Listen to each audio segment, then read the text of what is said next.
ಗ್ಯಾರಂಟಿಯಿಂದ ಸರ್ಕಾರ ದಿವಾಳಿ ಆಗುತ್ತೆ ಅಂತ ಹೇಳಿದ್ರು. ಈಗ ಬಿಜೆಪಿಯವರೇ ಗ್ಯಾರಂಟಿ ಘೋಷಣೆ ಮಾಡಿದ್ದಾರೆ. ನಿರ್ಮಲಾ ಸೀತಾರಾಮನ್ ವಿರುದ್ಧ ಡಿಸಿಎಂ ಡಿಕೆ ಶಿವಕುಮಾರ್ ಅವರು ಕಿಡಿಕಾರಿದ್ದಾರೆ. ಗ್ಯಾರಂಟಿಗಳನ್ನ ಜಾರಿ ಮಾಡ್ತೀವಿ ಅಂತ ನಾವು ಹೇಳಿದಾಗ ನಮ್ಮ ಸರ್ಕಾರ ದಿವಾಳಿ ಮಾಡುತ್ತೆ ಅಂತ ಹೇಳಿದ್ರು. ಬೆಲೆ ಏರಿಕೆಯಿಂದ ಹೆಣ್ಮಕ್ಳು ತತ್ತರಿಸ್ಬಿಟ್ಟಿದ್ದಾರೆ, ಅದಕ್ಕೆ ನಾವು ಗ್ಯಾರಂಟಿ ಯೋಜನೆಯನ್ನ ತಂದಿದ್ದು. ನಿರ್ಮಲಾ ಸೀತಾರಾಮನ್ ಅವರ ವಿರುದ್ಧ ಡಿಕೆ ಶಿವಕುಮಾರ್ ಅವರು ಈಗ ಕಿಡಿಕಾರಿದ್ದಾರೆ. ಬಿಜೆಪಿಯವರೇನು ವಿರೋಧಿಸ್ತಾ ಇದ್ರು, ಅವರೇ ಈಗ ಎಲ್ಲಾ ಕಡೆ ಗ್ಯಾರಂಟಿ ಕೊಡೋಕೆ ಶುರು ಮಾಡಿದ್ದಾರೆ. ಮೊದಲು ಅವ್ರ ಬಗ್ಗೆ ಅವ್ರು ಮಾತನಾಡ್ಕೊಳ್ಳಿ. ಭದ್ರಾ ಮೇಲ್ದಂಡೆಗೆ 5300 ಕೋಟಿ ಕೊಡದಂತ ವಿಚಾರ ನಮ್ಗೆ ಹೇಳೋದಕ್ಕೆ ನಾಚಿಕೆ ಆಗ್ತಿದೆ. ಅವ್ರು ಮೊದಲು ಕೊಟ್ಟು ಆಮೇಲೆ ಮಾತಾಡ್ಲಿ, ಮಾತನ್ನ ಉಳಿಸ್ಕೊಳ್ಳಿ ಅವರು ಅಂತ ಡಿಕೆ ಶಿವಕುಮಾರ್ ಅವರು ಮೊನ್ನೆ ಬಜೆಟ್ ಮಂಡನೆ ಆಯ್ತಲ್ಲ, ಆ ಸಂದರ್ಭದಲ್ಲಿ ಭದ್ರಾ ಮೇಲ್ದಂಡೆಗೂ ಕೊಟ್ಟಿಲ್ಲ, ನೀರಾವರಿ ಇರ್ಬೋದು, ಮೇಕೆದಾಟು ಯಾವ ಯೋಜನೆ ಬಗ್ಗೆ ಕೂಡ ಬಜೆಟ್ನಲ್ಲಿ ಪ್ರಸ್ತಾಪ ಆಗಲಿಲ್ಲ.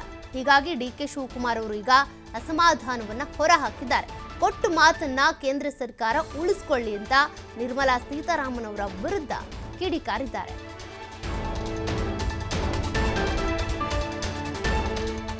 The Union Finance Minister should know how much lakh crore they have taken loan.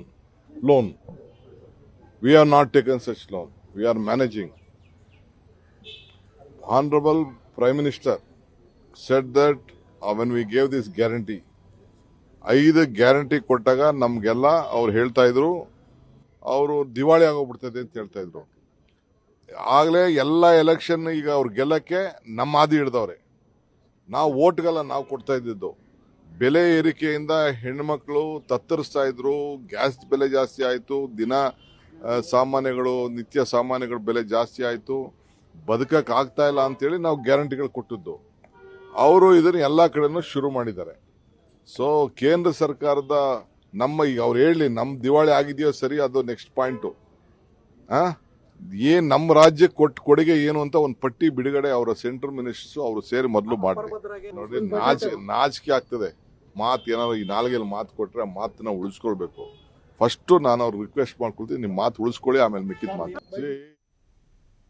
S, DK Shivakumar ಅವರ ಪ್ರತಿಕ್ರಿಯೆ ಇದು. ಅಂದ್ರೆ ಬಜೆಟ್ ಮಂಡನೆ ಆದ ಬಳಿಕ ಬಜೆಟ್ಗೆ ಸಂಬಂಧಪಟ್ಟಂತೆ ಡಿಕೆ ಶಿವಕುಮಾರ್ ಅವರು ಈ ರೀತಿಯಾಗಿ ಕಿಡಿಕಾರಿದ್ದಾರೆ.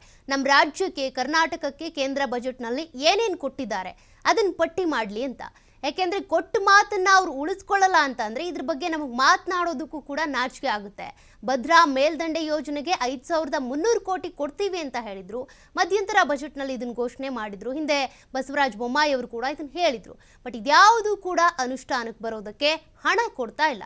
ಕೊಟ್ಟ ಮಾತು ಅವರು ಉಳಿಸ್ಕೊಳ್ತಾ ಇಲ್ಲ. ನಾವು ಜನರು ನಿರ್ಗತಿಕರಾಗ್ತಿದ್ದಾರೆ, ಒಂದಷ್ಟು ಅಗತ್ಯ ವಸ್ತುಗಳ ಬೆಲೆ ದುಬಾರಿ ಆಗ್ತಿದೆ ಅನ್ನುವಂಥ ಕಾರಣಕ್ಕೆ 2000 ರೂಪಾಯಿ ಕೊಡೋದು, ಗ್ಯಾರಂಟಿ ಯೋಜನೆಗಳನ್ನ ಜಾರಿಗೆ ತರೋದ್ರ ಮೂಲಕ ಜನರಿಗೆ ಅನುಕೂಲ ಆಗಲಿ ಅಂತ ಯೋಜನೆಗಳನ್ನ ತಂದ್ವಿ. ಬಟ್ ಈಗ ಅವರು ಕೂಡ ಬೇರೆ ಬೇರೆ ಕಡೆ ಇಂಥದ್ದೇ ಯೋಜನೆಗಳನ್ನು ಜಾರಿ ಮಾಡ್ತಿದ್ದಾರೆ. ನಾವು ಶುರು ಮಾಡಾಗ ಸರ್ಕಾರ ದಿವಾಳಿ ಆಗುತ್ತೆ ಈ ಗ್ಯಾರಂಟಿ ಯೋಜನೆಗಳಿಂದ ಅಂತ ಟೀಕೆ ಮಾಡ್ತಾ ಇದ್ರು, ವ್ಯಂಗ್ಯವಾಡ್ತಾ ಇದ್ರು. ಈಗ ಅದೇ ಯೋಜನೆಗಳನ್ನ ಅವರು ಕೂಡ ಕಾಪಿ ಮಾಡ್ಕೊಂಡು ಬೇರೆ ಬೇರೆ ಕಡೆ ಮಾಡ್ತಿದಾರಲ್ಲ ಅಂತ ಕಿಡಿಕಾರಿದ್ದಾರೆ ಡಿಕೆ ಶಿವಕುಮಾರ್ ಅವರು.